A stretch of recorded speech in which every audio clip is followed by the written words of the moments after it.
విద్యాశాఖ మంత్రి నారా లోకేష్ ఆధ్వర్యంలో జరిగిన 2025 డిఎస్సి నియామకాల్లో పెద్ద ఎత్తున అవినీతి తీవ్ర నిర్వహణ లోపాలు జరిగాయని మాజీ మంత్రి పేర్ని వెంకట్రామయ్య తీవ్ర స్థాయిలో ధ్వజమెత్తారు. మెగా డిఎస్సి పేరుతో నిరుద్యోగులను దగా చేశారని, కలెక్టరేట్లలో కనీసం మెరిట్ లిస్టులు కూడా పెట్టకుండా జీఎస్టీ చట్టం తరహాలో ఈ నియామక ప్రక్రియను అత్యంత గందరగోళంగా మార్చేశారని మండిపడ్డారు. మంత్రి లోకేష్ తన యువగళం పాదయాత్రలో వెంట నడిచిన వారికి తమ సొంత సంస్థ హెరిటేజ్ లో ఉద్యోగాలిచ్చినంత సులభంగా స్పోర్ట్స్ కోటా కింద చివరకు పేకాట ఆడేవారికి కూడా దొడ్డిదారిన టీచర్ పోస్టులు కట్టబెట్టారని ఆరోపించారు. విద్యాశాఖ ఆంధ్రప్రదేశ్ రాష్ట్రంలోని విద్యాశాఖ ముఖ్యమంత్రి గారి కొడుకు డిఫాక్టో ముఖ్యమంత్రి గారు చూస్తున్నటువంటి ఏలుబడిలో ఉన్నటువంటి విద్యాశాఖలో జగన్ గారు ఇచ్చినటువంటి నోటిఫికేషన్ అదనంగా మరో కొన్ని పోస్టులు చేర్చి 16,000 టీచర్ పోస్టులు మెగా డిఎస్సి భారతదేశంలో ఎంతవరకు ఎవడో ఇట్లా తీసుకోలేదు. ఇది గిన్నీస్ బుక్ ఆఫ్ వరల్డ్ రికార్డులో ఎక్కుతుంది. 16,000 టీచర్ పోస్టులను మేము రిక్రూట్ చేశాం అని చెప్పి గొప్పగా డప్పాలు కొట్టుకుని ఈ ప్రభుత్వం తీరా ఉద్యోగాలు వచ్చి అన్నీ అయిన తర్వాత ఇవాళ మెల్లగా చూస్తే దాని నిండా రంధ్రాలే, దాని నిండా తప్పులే. మెగా డిఎస్సి అలా దగా డిఎస్సి అని వాళ్ళ ప్రజలకు అర్థమయ్యే పరిస్థితికి వచ్చేసింది. అంతా గుట్టు. ఈ ప్రభుత్వంలో అన్నీ పారదర్శకం అని చెప్తారు, అంతా గుట్టే.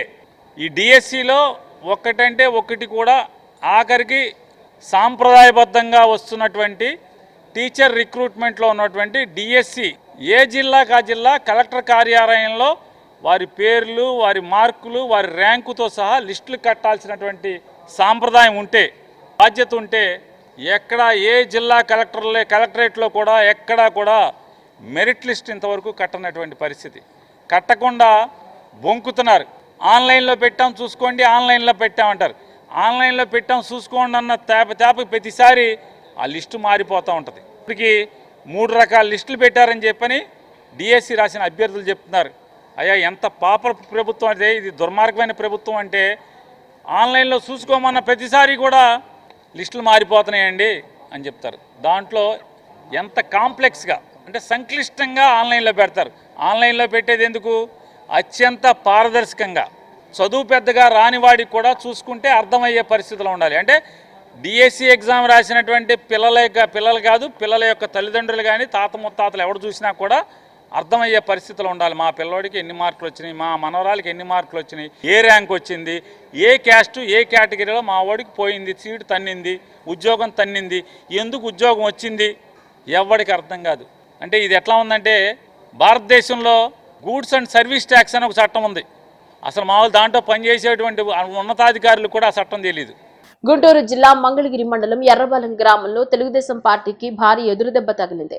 గ్రామానికి చెందిన 30 కుటుంబాలు టీడీపీని వీడి వైసీపీలోకి చేరారు. మంగళగిరి నియోజకవర్గ వైసీపీ సమన్వయకర్త దొంతిరెడ్డి వేమారెడ్డి వారికి పార్టీ కండువాలు కప్పి సాదరంగా ఆహ్వానించారు. ఈ కార్యక్రమం మంగళగిరి మండల అధ్యక్షులు నాలి వెంకటకృష్ణ, ఎర్రబాలెం గ్రామ అధ్యక్షుడు శివ, బడేమియా, మహిళా విభాగం నాయకురాలు పున్నమ్మతో అధ్యక్షతన జరిగింది.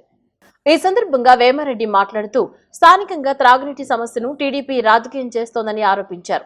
ఎర్రబాలెం కొండ ప్రాంతంలో ప్రజలకు త్రాగునీటి సౌకర్యం కోసం కార్పొరేషన్ ద్వారా బోర్ వేయించాం. అయితే 20 రోజులుగా దానికి విద్యుత్ మీటరు బిగించలేదు. దీంతో గ్రామస్తులు గుక్కెడు మంచినీళ్లకు కూడా ఇబ్బంది పడుతున్నారు. వీళ్లందరూ మొన్న టీడీపీకి ఓటు వేసిన వాళ్లే అని తెలిపారు. స్థానిక టీడీపీ నేతలు వైఎస్ఆర్ కాంగ్రెస్ పార్టీ దిమ్మెలు పడగొట్టడం, కార్యకర్తలను వేధించడం చేస్తున్నారు. అన్నింటికంటే దారుణంగా ఒక ప్రాంతం వాళ్లకు నీళ్లు వదిలి మరో ప్రాంతం వాళ్లకు నీళ్లు ఆపుతున్నారు. కనీసం త్రాగే నీళ్ల దగ్గర కూడా రాజకీయాలా? ప్రభుత్వంలోకి వచ్చాక అందరి కోసం పనిచేయాలి అని విమర్శించారు. సమస్య పరిష్కారం కోసం కమిషనర్ కు, ఏఈకి ఫోన్ చేసినా వారు మీటింగ్ లో ఉన్నారని, త్వరలోనే మళ్లీ మాట్లాడి మంచినీటి అసౌకర్యాన్ని తప్పనిసరిగా సరిదిద్దుతామని హామీ ఇచ్చారు. న్యాయం చేస్తారని ఎట్లా నమ్ముతున్నావు?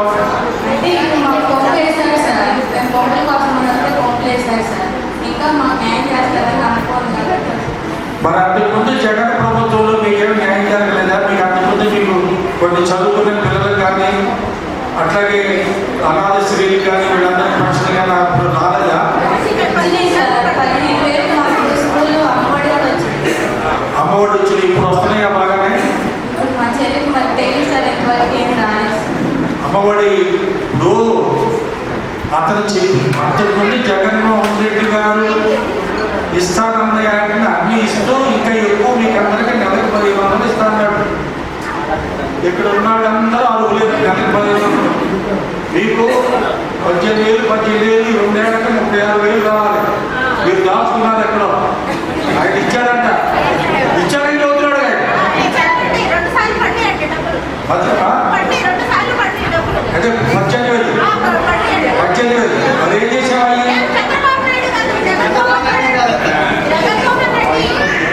అడిగింది చంద్రబాబు నాయుడు. మరి ఎందుకు వేసావు? మరి ఎందుకు వేసావు? దొరిపోతే రావాలి అక్కడే. చంద్రబాబు పోటీ చేసినట్లే ఇక్కడ, ఎందుకంటే ఇకేం కాబట్టి అంతే కదా. ప్రాచీన భారతీయ యుద్ధ కళల్లో విశిష్ట స్థానం కలిగిన కర్రసాము వంటి సాంప్రదాయ విద్యలను చిన్నారులు అభ్యసించడం వల్ల వారిలో ఆత్మవిశ్వాసం, క్రమశిక్షణ, ధైర్య సాహసాలు పెంపొందుతాయని AP road development corporation director Garikipati Shivashankar పేర్కొన్నారు. శారీరక దృఢత్వంతో పాటు మానసిక ఏకాగ్రతను పెంచే కర్రసాము వంటి కళలను ప్రోత్సహించడం సమాజానికి ఎంతో అవసరమన్నారు.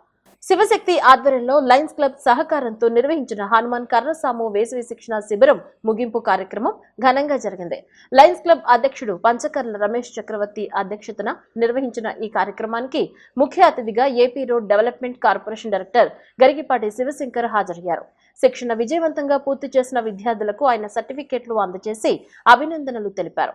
ఈ సందర్భంగా సుమారు 40 మంది విద్యార్థులు వివిధ బ్యాచ్లుగా కర్రసాము విన్యాసాలు ప్రదర్శించి ప్రేక్షకులను విశేషంగా ఆకట్టుకున్నారు.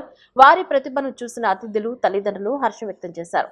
కర్రసాము పట్ల ఆసక్తి చూపుతున్న మరిన్ని విద్యార్థులకు శిక్షణ అందించేందుకు లయన్స్ క్లబ్ ఆధ్వర్యంలో కర్రసాము పట్ల ఆసక్తి చూపుతున్న మరింత మంది విద్యార్థులకు శిక్షణ అందించేందుకు లయన్స్ క్లబ్ ఆధ్వర్యంలో త్వరలోనే ప్రత్యేక తరగతులు ప్రారంభించనున్నట్లు అధ్యక్షుడు పంచకర్ల రమేష్ చక్రవర్తి తెలిపారు.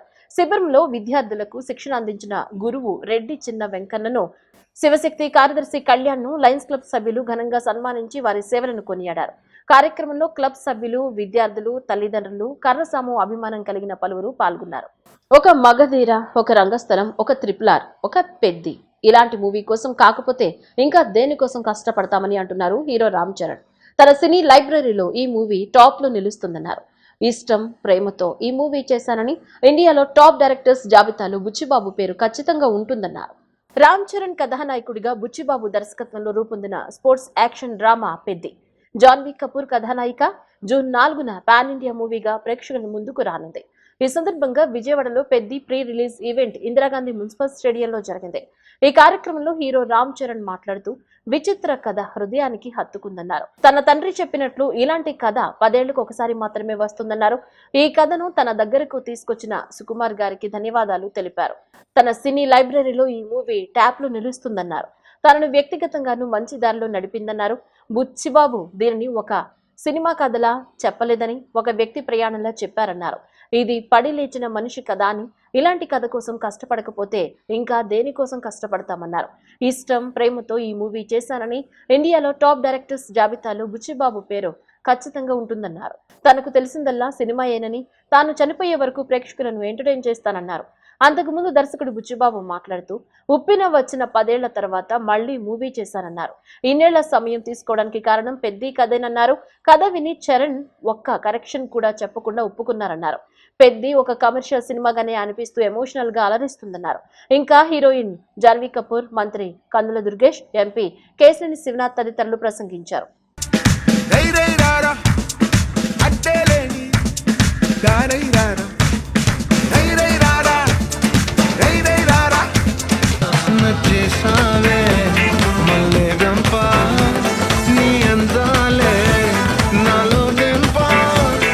మన రామ్ చరణ్ గారికి విజయవాడ ఈ కార్యక్రమాన్ని తీసుకొచ్చి మనకు ఆనందం పంచినందుకు ఈ విజయవాడ నగర ప్రజల తరపున ధన్యవాదాలు తెలుపుకుంటున్నాం సార్.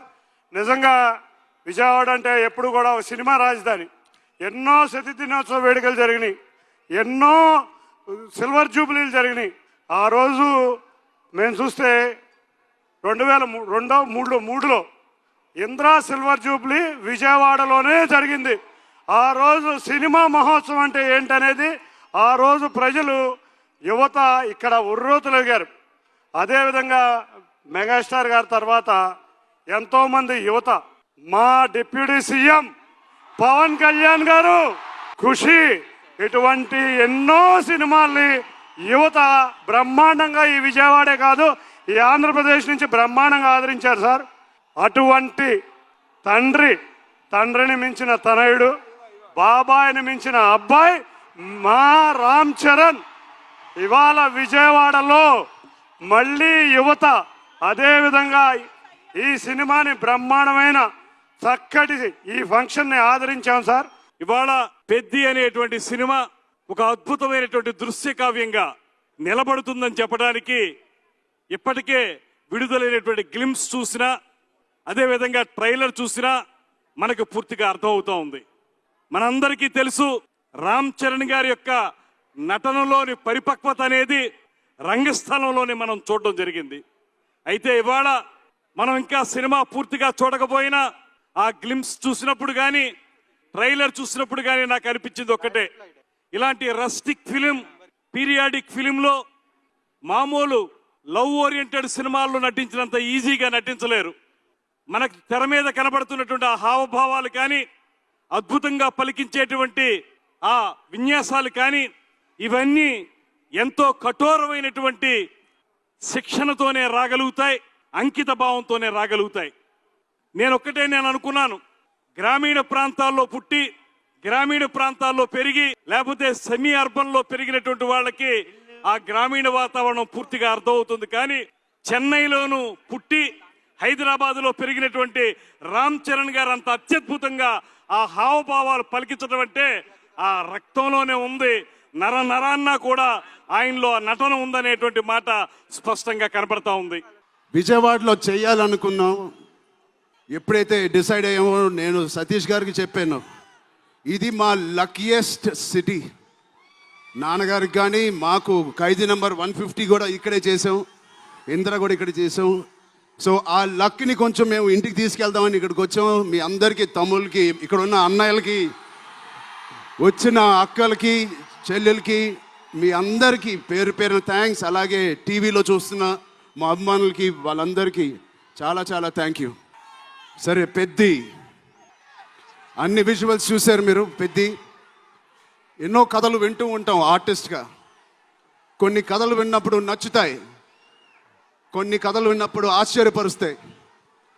బట్ పెద్ది అనే కథ మాత్రం విన్నప్పుడు ఎక్కడో గుండెలో నా హృదయానికి చాలా దగ్గరగా హద్దుకుని ఉన్న ఒక కథ. ఇలాంటి కథ మా నాన్నగారు చెప్పినట్టు 10 సంవత్సరాలకు ఒకసారి వస్తుందేమో ఇలాంటి కథ.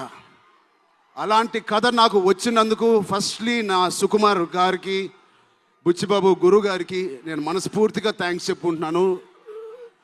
నా దారిలో, నా ఈ సినిమా జర్నీలో నాకు ఇలాంటి ఒక కథ ఇచ్చినందుకు. ఇది నా లైఫ్ లాంగ్ నా సినిమా లైబ్రరీలో వన్ ఆఫ్ ద టాప్ ఫిల్మ్స్గా నిలిచిపోతుంది. పెద్ది చాలా చేసింది, నన్ను వ్యక్తిగతంగా ఒక మంచి దారిలోకి మార్చింది. ఒక యాక్టర్గా నాకు చాలా సాటిస్ఫాక్షన్ ఇచ్చింది. Love you love you love you love you. అలాగే ఇది నాకు బుచ్చి గారు చెప్పినప్పుడు ఇది ఒక సినిమా స్టోరీ లాగా చెప్పలేదు, ఒక వ్యక్తి జర్నీ లాగా, ఒక ప్రయాణం లాగా ఒక కథ మొత్తం నరేట్ చేశారు నాకు. ఇది మామూలు సబ్జెక్ట్ కాదు, ఇది ఎగిసిపడే ఒక మనిషి కథ కాదు. కిందకి పడిన మనిషి లేచి ఎలా నించుంటాడో అలాంటి కథ ఇది. ఉప్పిన అయిపోయిన తర్వాత, చాలా హిట్ అయిపోయిన తర్వాత చాలామంది అసిస్టెంట్ డైరెక్టర్స్ హైదరాబాద్లో కనిపించినప్పుడు కానీ కాల్ చేసి నాకు మాట్లాడారు, అన్న ఇంటికి వెళ్ళిపోతారనుకుంటే మా అమ్మ మా నాన్న ఇంకొక 2-3 సంవత్సరాలు ట్రై చేయరా, బుచ్చిబాబు లాంటి ఓడే డైరెక్టర్ అయ్యారంటే మీరు అవుతారని.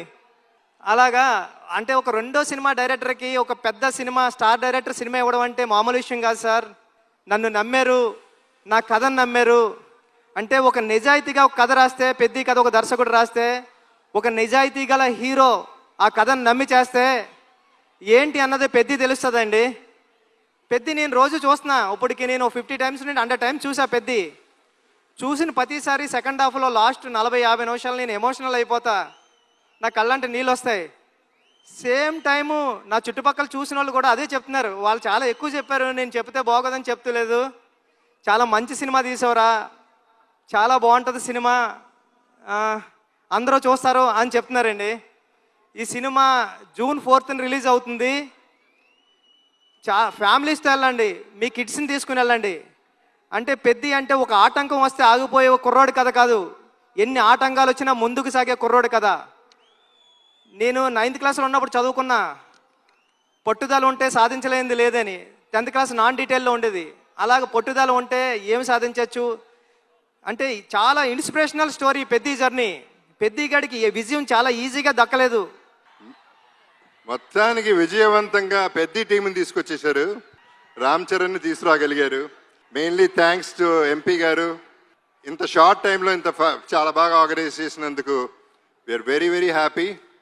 1962 బెంజ్ సర్కిల్ దగ్గర సరోజినీదేవి హాస్పిటల్లో నేను పుట్టాను. అప్పుడు బెజవాడ. సో బెంజ్ సర్కిల్ నాకు బాగా తెలిసి అప్పుడు వాకింగ్ స్ట్రీట్ అయి ఉండేది. ముంత కింద పప్పు, గవర్నర్ పేటలో ముంత కింద పప్పు ఇవన్నీ తిని ప్రతి హాలిడే ఇక్కడ ఎంజాయ్ చేసినాడిని, మీతో పెరిగినాడిని, మీతో ఉన్నాడిని, మీతో ఉండిపోయేవాడిని. నేను ఇక్కడ పుట్టింది ఎంత వాస్తవం. పెద్ది అనే సినిమా ఇండస్ట్రీకి, డిస్ట్రిబ్యూటర్స్కి, ఎగ్జిబిటర్స్కి, మాకు ఆర్టిస్టులకి, మీ అందరికీ పెద్ద దిక్కు అవుతుంది. ఇది వేరే రేంజ్కి వెళ్ళిపోయే సినిమా. అందరూ గట్టిగా ఊపిరి పీల్చుకునే టైం, అందరూ ఆకలి, అందరు దాహం తీర్చే టైం ఇది. నాకు కూడా, ఎందుకంటే నాకు మంచి క్యారెక్టర్ వచ్చి 8 ఏళ్ళు అయింది. అంటే అరవింద సమేత తర్వాత పెద్దిలో నా క్యారెక్టర్, నాకు బుచ్చిబాబు నన్ను ఎలా ఊహించాడో నాకు తెలియదు, కానీ అప్పల్ సూరిగా నాకు తెలిసి ఇదే నా బెస్ట్ క్యారెక్టర్ అవుతుంది. సినిమా కూడా బెస్ట్ సినిమా అవుతుంది. ఇక రామ్ చరణ్ మెగా పవర్ ఏంటో ఈ సినిమాలో చూపిస్తాడు. ఏ స్టేట్కి వెళ్ళినా, ఏ కంట్రీకి వెళ్ళినా అక్కడి నుంచి 6 కొట్టాడు. ప్రతి షాట్ సినిమాలో 6రే. మీరు క్యాచ్ పట్టుకోవాలంతే. వాళ్ళ నాన్నగారు చిరంజీవి గారితో ఒక చిన్న డిస్కషన్ జరిగింది, మెగాస్టార్ గారితో. అప్పుడు నేను చరణ్ అంటే నాకు చాలా ఇష్టం. నేను మాట్లాడుతూ ఎంత ఎదిగిపోయాడండి అని చెప్తా ఉంటే ఆయన ఒక మాట అన్నారు, Charan talent wise, career wise, success wise ఒక ఎత్తు అయితే మనిషిగా సక్సెస్ అయ్యాడు. ఒక మంచి మనిషిగా, ఆ మంచి మనిషి, మంచి మనసు నేను సెట్లో చూస్తూ ఉంటాను. కలిసినప్పుడల్లా ఆ చూపులో, ఆ మాట, పిలుపులో కనపడుతూ ఉంటుంది. సో తనతో ఎప్పుడైనా ఏదైనా నేను ఎప్పుడూ రెడీగానే ఉంటా, ఎందుకంటే ఆపర్చునిటీ రావటమే గొప్ప విషయం. Satish Garu, your town is absolutely mad. You guys are mad. Amazingly mad. What energy, man. And I really hope that you show this love and energy to our film Peddi, which is going to release on the 4th of June. Guys, this film is about the struggle for identity, which I guess, thank you. But more importantly, guys, thank you. But more importantly about Peddi, the film is about identity. Our character Peddi, he talks about identity, about each and every one. It's not just a film of one territory on one area, but I think it's going to be a pan-India film. It's going to be a global film. So please come and show your love and support to the film. Thank you so much. మీరు మాపై చూపిస్తున్న ప్రేమ చూస్తుంటే నాకు చాలా సంతోషంగా ఉంది. పెద్ది చూసినప్పుడు కూడా ఇదే ప్రేమ బయటకి వస్తారు అని ఆశిస్తున్నాను. అదే మాకు రోజు రాత్రి కష్టపడి పని చేయడానికి బలం ఇస్తుంది. మేము చేసే ప్రతి పని మిమ్మల్ని ఎంటర్టైన్ చేయడానికి. ఈ ఫిల్మ్ చాలా స్పెషల్ ఉంది. ఈ సినిమాలో మెసేజ్ ఏంటంటే నీ ఐడెంటిటీని, నీ జీవితానికి అర్థం ఏంటి అనేది కనుక్కోవడం. నా జీవితానికి మీనింగ్ ఏంటంటే మిమ్మల్ని ఎంటర్టైన్ చేయడం, పర్ఫామ్ చేయడం, సినిమాలు చేయడం. నా ఐడెంటిటీ కూడా ఈ భూమితో, మీ అందరితో చాలా డీప్గా కనెక్ట్ అయి ఉంది. మీరు నాకు చూపించే ప్రేమకి నేను చాలా గ్రేట్ఫుల్గా ఉన్నాను. I hope I make you all very proud. మేము చేసిన ఈ సినిమా మీకు బాగా నచ్చుతుందని ఆశిస్తున్నాను. కానీ ఈ సినిమా రిలీజ్ ముందే నాకు చాలా ఇచ్చింది. రామ్ సార్తో వర్క్ చేయడానికి అవకాశం ఇచ్చింది. He's a gem of a person and a gem of a performer. Jaya Charan. Buchi sir నాకు తెలిసిన most passionate director. Randy sir నా ఫేవరెట్ డిఓపి. అండ్ రెహమాన్ గారు గురించి చెప్పాలంటే ఆయన ఒక లెజెండ్. మన ప్రొడ్యూసర్ సతీష్ గారు ఈ మొత్తం ఎక్స్పీరియన్స్ని చాలా వండర్ఫుల్గా మార్చారు. అలాగే ప్రవీణ్ సార్ కూడా. మా ఎంటైర్ టీమ్ ఈ ఎక్స్పీరియన్స్ మీరు ఎంజాయ్ చేయడానికి తమ బెస్ట్ ఇచ్చారు. So I hope you really enjoy it. Bulletin ముగించే ముందు హెడ్లైన్స్ మరోసారి.